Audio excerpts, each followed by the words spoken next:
What's going on? You fell asleep, sir. It's been a while since the last showcase. So it's been. Where's Beck, Magnolia, and Chop Spot then? They couldn't make it, sir. Poor video quality? Poor video quality. Darn. Well, what are we reviewing instead? Napping Princess, sir. Huh.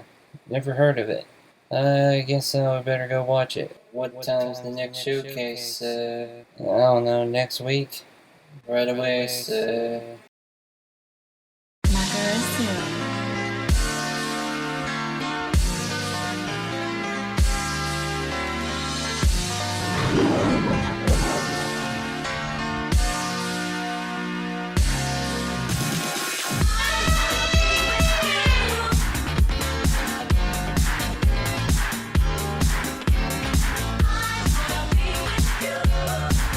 Welcome to the Freak Show, everyone. Today's showcase is Napping Princess, the story of Unknown Me, or this in Japanese. Yeah, I can't pronounce that, y'all. This film was released in March 18, 2017 in Japan. It was produced by Production IG and brought here stateside by the people at GKids. The director for this feature was Kenji Kamiyama, who is famous for Ghost in the Shell Standalone Complex and Eden of the East. The director, while being interviewed about this film, stated that he said it in 2020, this is when the Tokyo Olympics would be great faith and relief to the Japanese people. Yeah, this film didn't age well, now did it? But hey, it'd still be a good film, right? We begin by introducing the Kingdom of Heartland, and no, this does not take place in the Kingdom Hearts universe.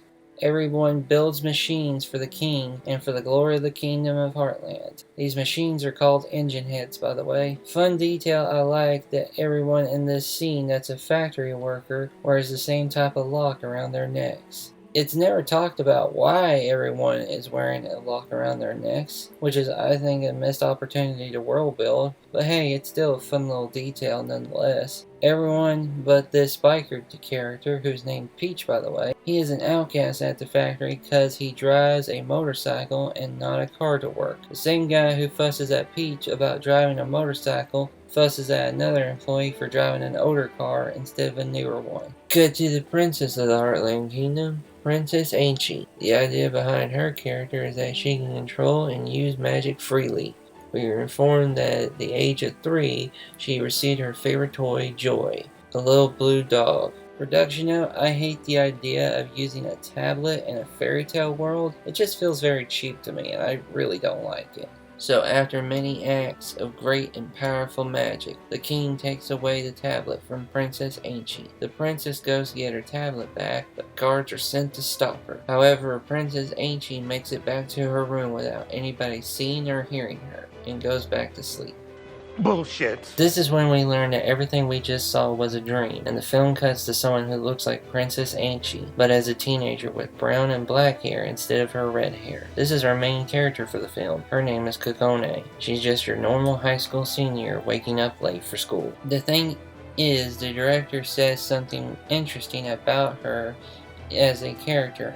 普通の女の子なんだけど、普通の子よりはちょっと行動力があるっていうかね、スイッチ入ると意外と無茶なこともしちゃったりとかね、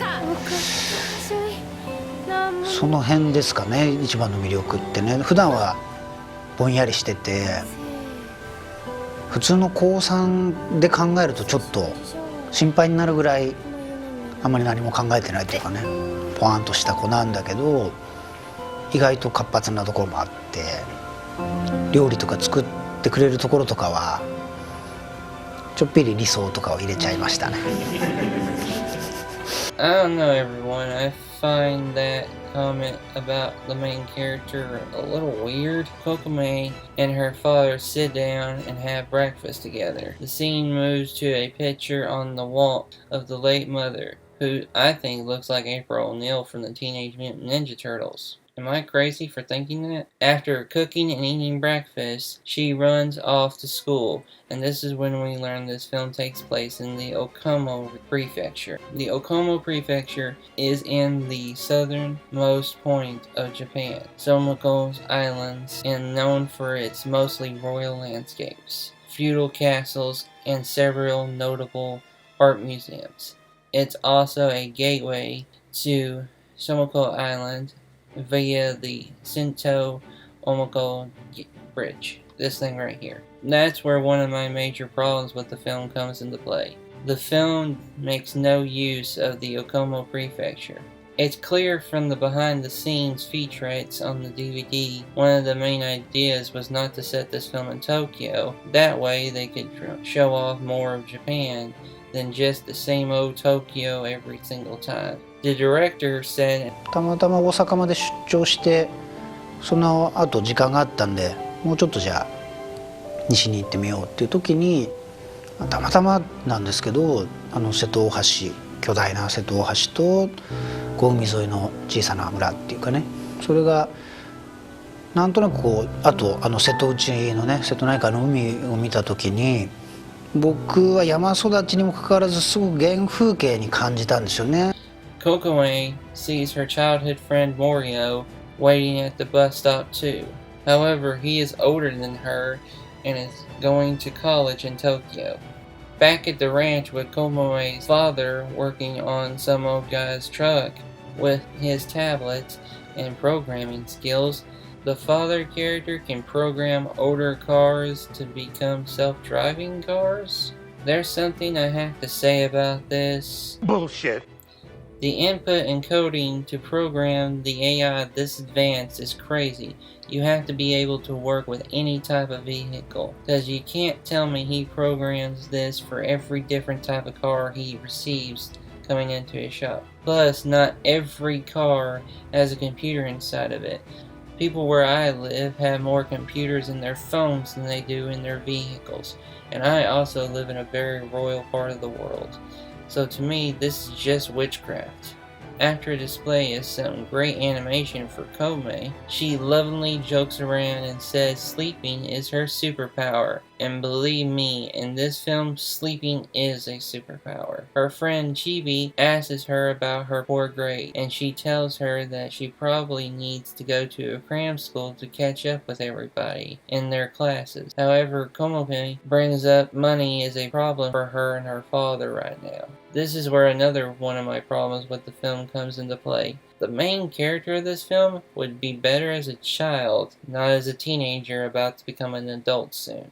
For example, Konkome's friend talks about how back in grade school, she said her mother's side of the family was from Germany and how they would come down to visit someday. This scene, just talking about it, actually seeing the scene, would make this film 5 times better in my opinion. No, this is not the age-old argument of show don't tell. First, that's bad grammar. Second, I believe to understand and relate to a character, you need to connect with them emotionally or physically. Now imagine the scene with me, okay? The main character, Konkome, is a little 7 or 8-year-old girl, and her father finds out about Parents' Day at the little girl's school. Their teacher invites the parents to be part of the class, and the little kids share things about their parents. However, knowing nothing about the mother so far in the film, Kokame tells the class her mother's right now in Germany with her parents and says that she'll be back soon. The father is sad and upset because he did not tell his little girl anything about her mother and has to make something up for the class today, and knowing the real truth about his passing of his late wife and the relationship between her and her parents and how hard it was for her all that time. The father decides to be a better father to her, then checks his phone for missed calls. It's the grandfather, or the father of the late wife. wanting to see his only grandchild because he never got to see her before, and wishes to see the child of his child at least once. The father ends the phone call before giving an answer, goes to pick up Kokume. Kokume is happy because she thought her daddy was sick after hearing the story about mommy. He looks at her in the eyes and says to her, "You look just like your mommy right now." Kokume is super happy and they walk back to their house, and the father knows now that he has a heavy heart. This short story I just presented probably hit you more emotionally and cinematically than just telling you about something. However, if that didn't connect with you, I hope the idea of at least connecting with disparate family and the reality of family was interesting to you at least. Plus, the main character is not almost 18, making her intelligence level in this film be more understandable too. She's not that smart, y'all. Also, I believe the story could have had the father tell the little girl, Kokume, about the fairy tale story of Heartland at the beginning of the film at least. So as the audience, we could follow dreams scenes better that way too. Getting information from the dream world make more narrative sense. Okay, back to the actual film and not my fanfiction. The father goes to visit the grave of his late wife and puts the doll of joy with the tablet inside of it and places it on the gravestone. Kokume hears about her father's problem and goes to visit him at the police station. Afterwards, she goes back to the gravestone too and finds Joy just sitting there on the gravestone. Why didn't the police take Joy as evidence? Going back home, and she falls asleep again and dreams about Heartland again, but only comes back a minute later. Riveting. Okay, that was weird. This brings to life another problem with this film I can't stand, and that's its pacing. Pacing, or to put it another way, the flow of events. I believe how a television show or film gets from one point to another in the story is very important. However, this film is all about a stop and start style of storytelling. Oh look, time to introduce the antagonist. Ladies and gentlemen, the villain of this film.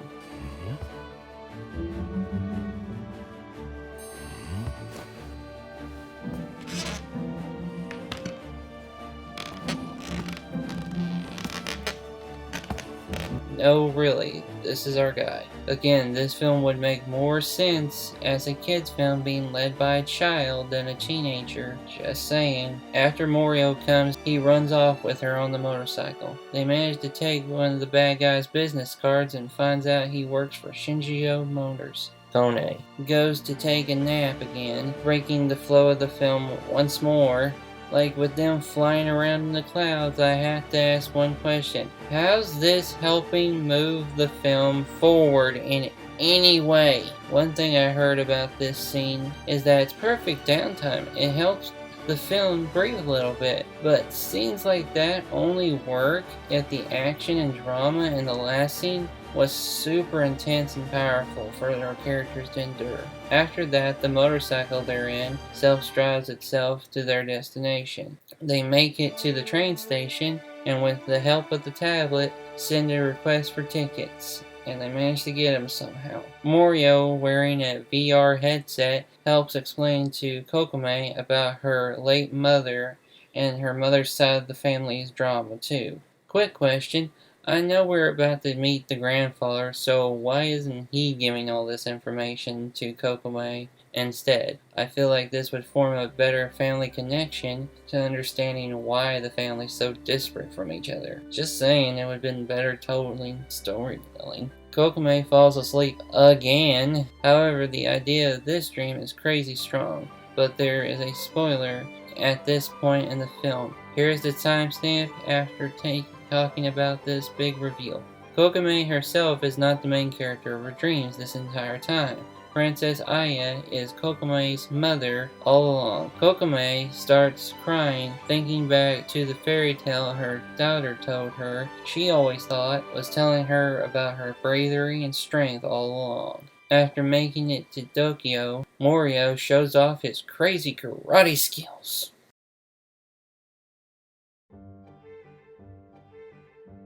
He finds out the reason they are after the tablet is because it helps program cars to be self-driving cars.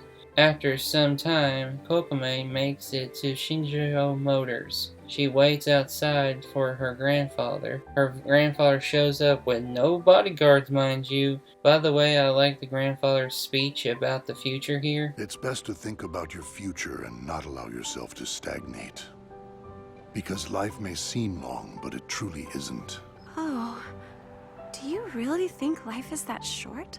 Yes, I'm afraid I do. I like the filmmaking and the flashback as well, but I guess I need to discuss my thoughts on self-driving cars, huh? I don't like the idea of self-driving vehicles. I like the Herbie movies just fine, but I would never in a million years ask for a whole highway full of them. After putting it together that the grandfather is indeed the king of her dream world, the real world and the dream world start to blend with each other.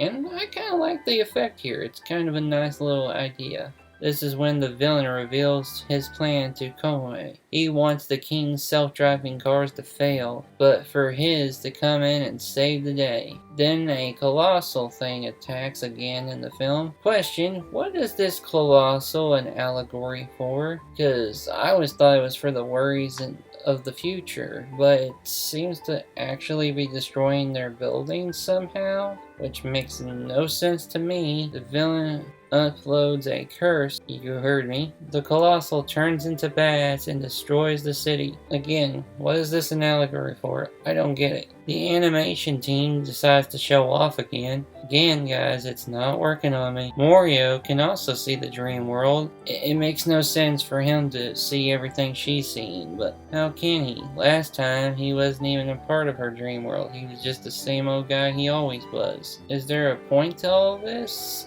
It feels very lazy to me, I'm sorry. The villain was fired from the company, quite literally in fact. The engine head grows wings and starts to fly higher and higher. After all that craziness, the newspapers gather around the Shinjuku Motors to talk about their self-driving cars, and a reunion of a broken family was formed. Nitpick here, how did the father end up at the bottom of the balloon instead of on top of it like she was? Cut to Komoe and her father enjoying some watermelon on a hot summer day. Then her grandfather shows up wearing a yoko. The father turns down a job from the grandfather, and the main character decides to think about her future some more. And that's the end of the film. It was a total mess from beginning to end, everybody.